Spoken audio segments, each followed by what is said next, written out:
The Joe Rogan Experience. What do you think is going to happen with Trump? What do you know about the raid, the FBI raid? I have no inside knowledge. I don't know. I mean, this Rogan video rocks. They speculate about the raid like it happened an hour ago, and we learned nothing else about it. Also, when was this filmed? Literally earlier today, which is cool. Like, I didn't watch it yet, but I would have suspected that that was exactly what was going to happen, where he's like, yeah, it's crazy. Let's speculate. I mean, they're probably doing this for no reason, right? Like, I mean, it's crazy. Why does he feel that way? Why will he say things like that? Because, you know, he only gets his news from Facebook memes. I think that the people who are... Oh, this is Babylon His B? Okay. Seth Dillon is the CEO of Babylon B. Well, you know, the least funny comic, Mr. Stool Humper himself, having literally the most painfully unfunny right-wing satire outfit, you know, Babylon B. Are arguing that he's been given a ton of fuel, like they just poured rocket fuel in his engine. I think that's absolutely true. I mean, if you just look at the fundraising he's done off the back of this already. Right, but what did they... Absolutely. Yeah, but I don't mean in terms of politically. I mean, like, legally. Like, what did they... Oh, dude. Is he going to make I identify as an attack helicopter adjacent joke or what? In this 7-minute and 50-second clip, if the Babylon B CEO doesn't hit Joe Rogan with a I identify as the classified documents, maybe Donald Trump should identify as the president. Own, dude. Mind. Oh. And is he actually in trouble? Because I think the goal was to try to knock him out of the 2024 elections, right? I heard By this, trying him for crimes. What did he do? I don't know. Do you know what he did, Jamie? Has it been absolutely released what they caught? I don't know that yet, but holding on to... Oh, my God. Oh, my God. Did he clip Jamie? What do you mean Jamie doesn't know? Jamie, you have access to Google in front of you. Jamie, what the f***? You were the last line of defense, brother. What is happening? Boxes of Is it really about like to have confidential information that he shouldn't have had in his home? Like that was so important they couldn't just ask for it. They had to go in there and get it. Well, but they did ask for it. I think the problem is having it, right? Because if you have it in an unsecure location, meaning unsecure in terms of the government's protection, it's not locked up in archives. It's not in a place that's very difficult to access. You have control personally over the access to something that's top secret. If that's the case, then that's a problem because that safe could be open. People can get in there. People can get the code. They can copy it. They can send it to China. Yeah, but do you think that's a genuine concern, or is it they want to... Wait, what? They're so fucking stupid. That's not how that works. What? No, dude. Like, even Trump having, like, nuclear codes doesn't mean anything. They change them. Like, what? Find something, anything that they can use to prevent him from running again. I think both things are valid. I think if they're just doing that and they're using the FBI in a way that they would never use it against Hillary Clinton, and they're going after him in a way they would never go after Ghislaine Maxwell's client list. Oh my God! Then I think there's no interest in that. Right. Then we have a real conversation, but it doesn't mean that there shouldn't be a real conversation about should someone have access. Now, I don't know what the files were. I have zero idea whether or not they were okay for him to have or declassified. I don't know. But I think the argument would be if you're not supposed to, if there's a whole chain of command about classified documents, and this is the law on classified documents, and you decide to violate that law because you think you can. Right. Like, I just wanted to keep them, and you just keep them in your safe. I don't know if that's what happened. But if that is what happened, that someone needs to be held accountable for that. You're not supposed to do that, right? Right. You're not above the law, and you can't decide that you're not going to follow the law because you know better, right? And I don't know if that's the case. I think where people lose, where they stop, where they don't care about that, is because they're like, okay, you know, if you're going to be selectively enforcing laws like that and just turn a blind eye to Hillary deleting emails that have been subpoenaed and all of that. Let's go. Pop off, Babylon. A blind eye to Hunter Biden trying to act like this is not a story until you're forced to admit that it is. It's the double standard that makes everybody say this is persecution. For sure. And so even if there was something that was done that was wrong, they're still choosing to be selective about going after him in a way that comes across as they're after him doing what they wouldn't normally do to someone on their own side. If it was Hillary Clinton's home, they'd have no interest in what's in her safe. Because she'll kill them. Yeah. Jokes. Yeah, I see what you're saying. I see both sides, though. I see the side that if you're an anti-Trump person and you find out that he's doing something that's against the law, you'd want to prosecute it for it. Yeah. I see both sides. Yeah. I really do. I don't know. Wait, how can you see both sides of this argument? Like, I don't understand how you can see both sides of this argument. Like, either the FBI had the right to go in and seize these documents that Trump had no right to have, and they asked numerous times, and then Trump refused to cooperate, so they had to go in and get it. Or you don't. Or they didn't have that right. Like, Trump had... What is the both side? What's the other side? Like, that Trump should have the documents? Like, what the fuck? I see both sides of this. Like, I think Trump should have access to top secret details even after his presidency is over. A luxury not afforded to other presidents, but should be afforded to Donald Trump. The specifics of the Hillary Clinton email thing in terms of like what those files were, but if they're the same classification of files. Yeah, I mean, I guess he's saying, wait, hold on, where is it? Yeah, where? Both sides would be seeing a genuine reason for going in and getting the documents, and that they're trying to keep him from running.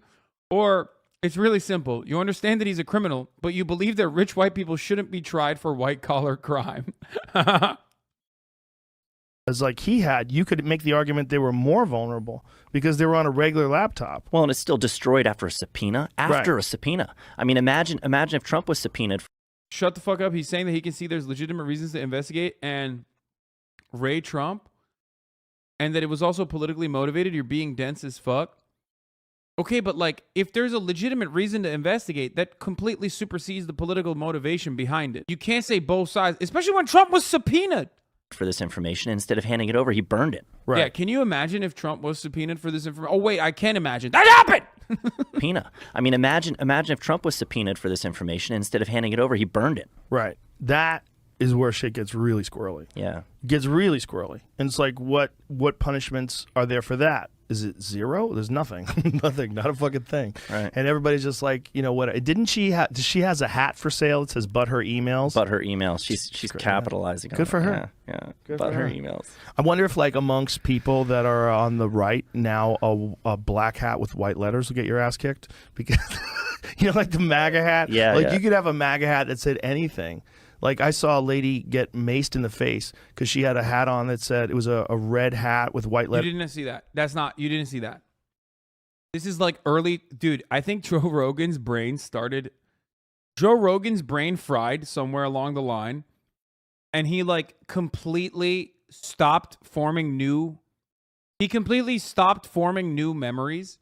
And I think that's what's going on here, which is like, that is like early 2016 Facebook mom content. What he's referencing here is like, back when I was at the Young Turks, I used to look at this shit all the time. Like, are Trump supporters under attack? Antifa.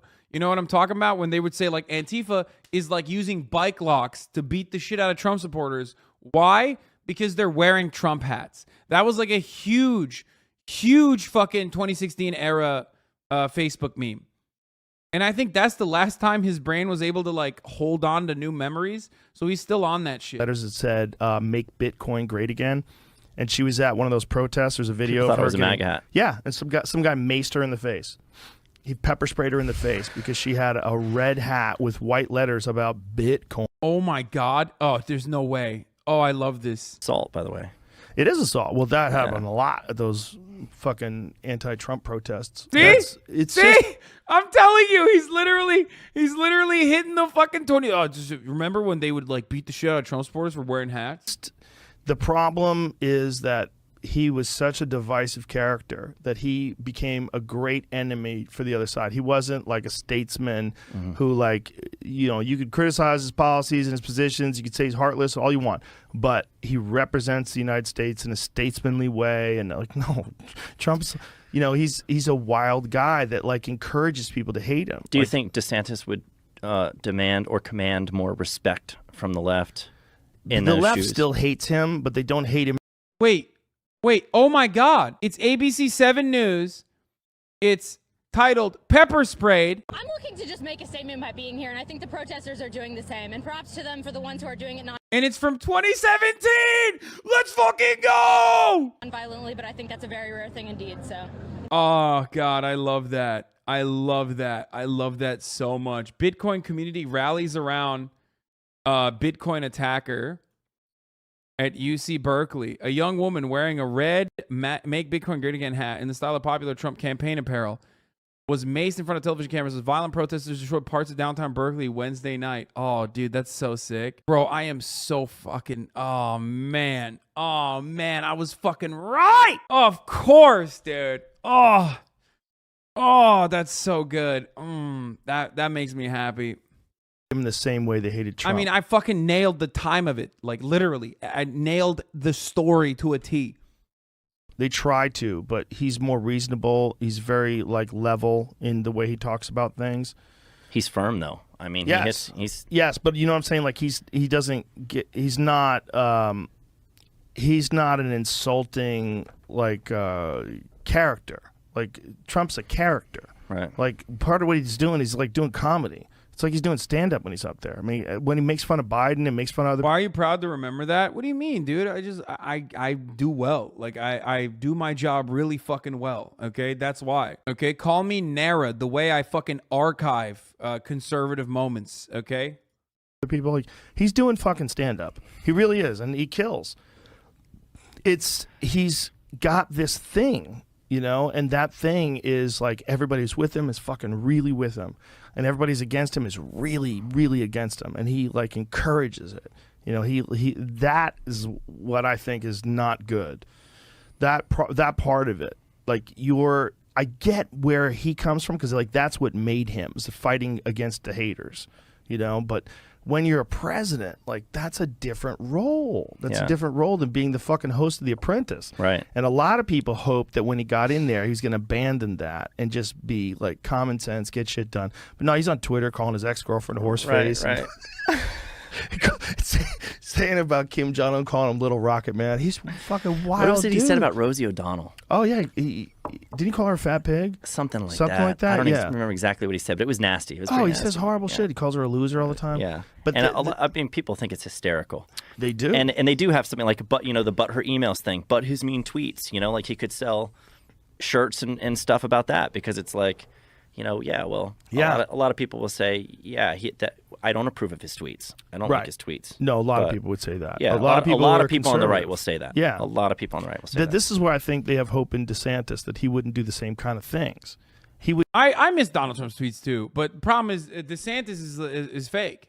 He can only be the second best Trump impersonator. Okay. No matter how hard he tries, no matter how good he wants to be, he will only be the second best Trump because Trump is the best Trump. Would never tweet things like that. He would never call Kim Jong-un Little Rocket Man. All that shit was hilarious. It was funny. He would never call his ex-girlfriend horseface. Like that kind of stuff is, you know, in many people's eyes, in a lot of conservatives' eyes, it's unbecoming of the commander-in-chief. Beneath the office, yeah. Yeah, that's the argument against it.